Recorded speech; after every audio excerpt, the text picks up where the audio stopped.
Rules. You know, the pesky things that prevent society from devolving into complete anarchy. Like them or not, these things exist for a reason. I think there's a movie about what happens when rules don't exist and all crime is legal. Don't remember what it's called, though. Rules also exist in game design. Whether written or unwritten, most games fall into a certain mold, depending on what genre they are, targeted demographic, and what they want to accomplish.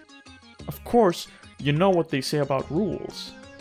Yeah, some games are designed in a way that breaks the aforementioned mold and does something new and fresh, to the point where breaking the mold has become part of the mold so that every game now is expected to break the mold, and we're right back where we started. Point is, this kind of design doesn't just require the creativity to come up with it and the skill to execute it, it also takes the balls to actually do it. Yeah, it's all fun to just brainstorm crazy ideas just for shits and giggles. Now put them in your game, jackass!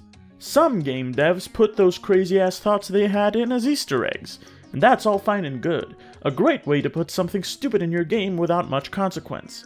But that's the goo goo gaga easy way to do it. The baby's first time way to do it. No, I'm looking for something much ballsier. I'm talking game design that will make even the most hard-boiled men quake in fear. I want design decisions that will get you a VIP seat at the Salty Spittoon. And there is one game that fits that description. Ladies and gentlemen, I present to you... yeah. Super Paper Freaking Mario. Weren't expecting that one, did ya? Or maybe you were, I mean, you saw the title. Okay, so, let's talk about Paper Mario. This franchise has been through a lot with fans. If you ask a Paper Mario fan what their favorite Paper Mario game is, you'll probably get one of two answers. They might answer the first game. Paper Mario 64 has a huge cult following, speedrunning, and glitch-finding community even to this day. Amazing game. The most common answer you'll get is probably the Thousand Year Door. This epic RPG adventure on GameCube is a fan favorite and a good contender for the best of the Mario RPGs. If they answer Sticker Star or Color Splash, they are not to be trusted. Run away as far as you can and never speak to them again. And then there is Super Paper Mario, a game that is often overlooked. Cause it's not as loved as 64 or Thousand Year Door, nor as loathed as Sticker Star or Color Splash. It lands right in that unfortunate middle ground. Well, not in this house, cause let me tell ya, I freaking love this game. I honestly believe this is a game everyone should play at some point, cause goddamn does it have a lot to offer. So allow me to present my case as to why Super Paper Mario is fucking awesome. And, unfortunately, why it's the last good Paper Mario game. The premise of this game is simple. There's a big bad guy that wants to destroy the world using this void. This little black hole thingy, if left unchecked, will eventually grow bigger and bigger until it swallows the entire world and leaves nothing intact. And it's up to you to stop it and save the world. Okay, it's a bit fucked up, but I get it. So the villain sucks Mario into this other world, and he meets Merlin, who tells him that he, and he alone, can collect the pure hearts and save the world, and asks Mario if he's up for the task. I don't know, man. Sounds like a lot of busy work. Get your own legendary hero. I'm a busy guy. Nah. What? How can you refuse? If you don't accept this, all worlds will end. You must! Hey, don't tell me what to do, I don't wanna. After all I just told you, you still refuse? You're our very last soap! Wait, what did I just say? Hope! Very last hope! This is the final time I ask you. Please, save the world. Hey jackass, you expect me to help you after calling me a soap? Still no. I see. Then all worlds are as good as doomed. Oh. Excuse me, am I playing a Mario game or Takeshi's Challenge? You know, normally such choices will just give you some fluff dialogue before forcing you back into the path the developers want you to take. For reference, here is the exact same kind of choice in Galaxy 2. Yeah, riveting. Nope, not this game. If you decide to get sassy with the game and choose the bad options, congratulations, you played yourself. Talk about the ultimate in player choice. Don't want to partake in the adventure? Fine, pay the price, bitch! This ain't the only time it happens either. There are many, many times where this game can pull the rug from under you. Sass the Queen of Hell a bit too much? Join the Broccoli Legion of the Clown Lord of Dimensions? These kinds of game overs are the freaking best. I love them so much. They breathe so much life and charm into this game. This was started in Thousand Year Door, with the Ghost's Diary in Chapter 6. If you read the Ghost's Diary, he just shows up and straight up murders you. But they went fucking ham for Super Paper Mario, and I love it. This isn't even the craziest thing this game does. I love to overanalyze things and deconstruct them from a design perspective, you see. Call me crazy, but it's just what I do.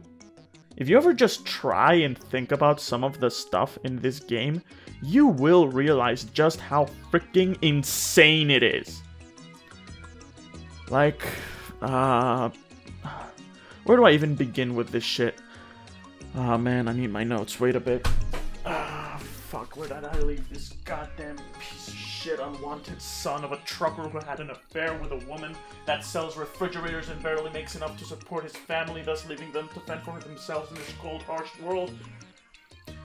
Ah, there it is.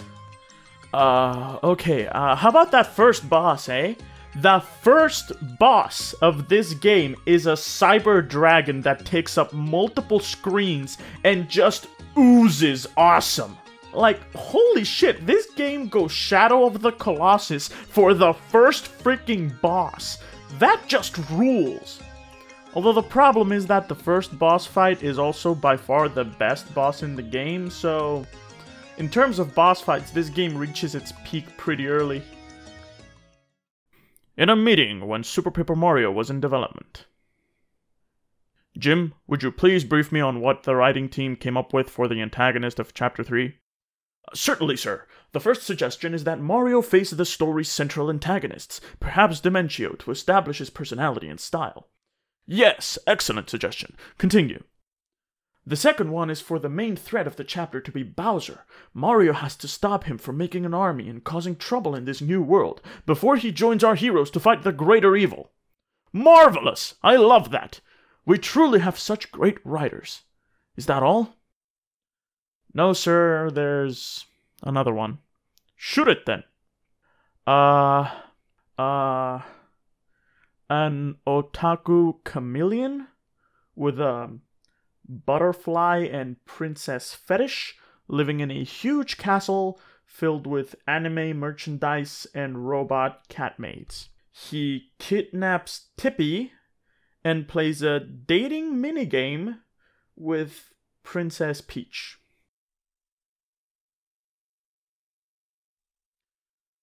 Jim?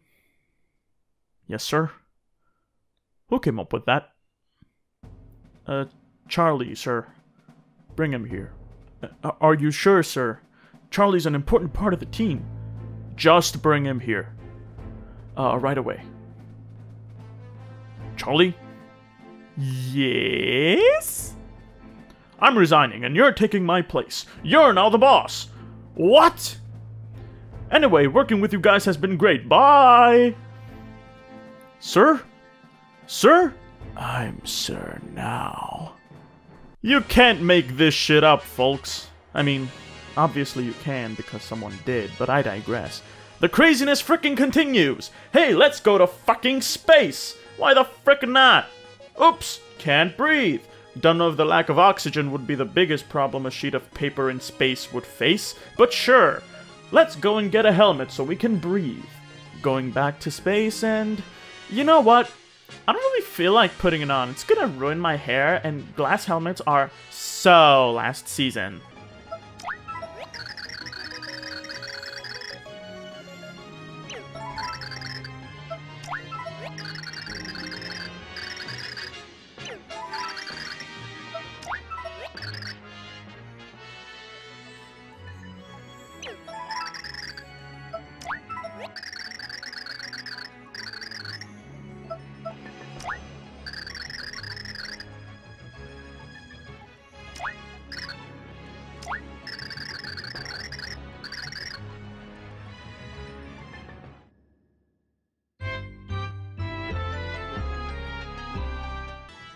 freaking shootout in space with my possessed brother's mecha version of himself. Let's fucking go! A war between cavemen and flowers? Sure, oh, why not? Mario dies and goes to Mario Hell? What? Welcome to the underwear. Most amazing name for a place ever, filled with dead people, a river of damned souls, and a queen that kills you if you sass her too much. Have fun. Climb up to heaven and... What? A mini-boss battle that turns the battle format into freaking Earthbound! Yo, what the actual hell? This is a mini-boss. It happens only once. The game does such a radical change for one battle for no reason. There is no reason for this, and I freaking love it! Yeah, I mean, many games change things up for boss fights, but it's either with a change of setting or mechanics. Put the boss in the air, space, or underwater, or fight it with a game mechanic that was introduced at a previous point. Not many of them change freaking genres! Hey, what if in Shovel Knight, when you reach the Tower of Fate and face off against Black Knight, and Shovel Knight was like, steal thy shovel, Black Knight was like, no, we settle this in checkers. Yo, what if in Mario Kart, whenever someone threw a shell at you, you got out of your cart and beat the shit out of them in a Tekken-style fight? Man, wouldn't it be great if in Sonic Adventure 2, during the Sonic vs. Shadow fight, they just pulled out AK-47s and... Oh. Bad example. These are all stuff that is absolutely batshit insane to put in any game, let alone a Mario game. But we haven't even gotten to the craziest and best part of it yet. The story. So, let's flash back a bit to a thing I said approximately 3 to 4 minutes ago. I may have completely glossed over the fact that you have to save the world from a black hole that devours everything. So let's focus on that a bit more. In any game where you're the hero, there is a major world-changing bad event you need to stop. But this is a bit more on the fucked up side, you know? This game, this Mario game, this Paper Mario game gets freaking dark, folks. Now this game came out a whopping 13 years ago, and sold pretty well, and I ain't the first person on the interwebs to talk about it, so I don't think this is news to a lot of you, but we really need to drive this point home, people. This game is fucked up! Remember that game over you can get at the beginning of the game? Well, it's not so fun if you think about the consequences of that ending. Luckily, the game very kindly shows you exactly what happens when a world gets chomped by the void. In Chapter 6, you go to the Samur Kingdom, and the king tells you that you have to fight 100 Samur guys to get the pure heart. You ignore the fact that the void looming behind you is very, very large, and start massacring these poor midgets. Then someone points out that, hey, the screen is shaking, and that looks like the main villain, and the void is coming to get us, and maybe we're very, very boned. Then you're warped outside to Flipside. But the door is still there. When you go back inside, nothing. This alone makes this game great, in my opinion. Like I said before, this right here takes some balls to do. It doesn't end here, though. Remember that Mario literally dies and goes to hell bit? Well, guess who you don't find when you get there? The Samurai guys. They didn't die. They disappeared completely. Now, this is implied, so it might not be an intentional design choice, but it's still fucked up. Chapter 6 isn't an outlier either. The game tackles serious subjects at various points. Chapter 2 being the first real hard hitter. Hey, after clearing the very typical Mario-like Chapter 1, did you expect to work as a literal slave in a mansion, get extorted for a ridiculous amount of money, and run for dear life from a terrifying spider? 'Cause I sure didn't! Up next is also a sneak peek to a future video. Villains! I'll talk about this more in depth at a later time, so stay tuned, folks. But for now, let's say that very, very broadly speaking, there are two kinds of villain. The actually evil villain, and the tragic/sympathetic villain. again, being disgustingly broad here. This game, this Mario game, this Paper Mario game, has one of the best written examples I can think of for both of these. More on these two later. Subscribe and click that bell so that you know when that video comes out so you can watch it. Thanks, you're awesome and probably very handsome. All of this means good news and bad news for Super Paper Mario.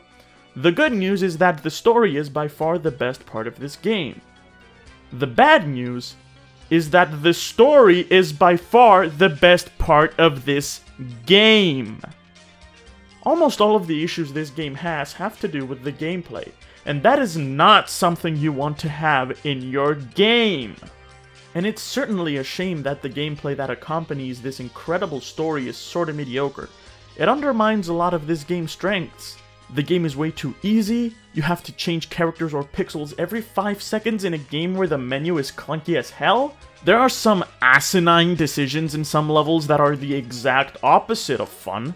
Hey, Chapter 5, how about that code with 25 inputs that you have to write down on paper, huh?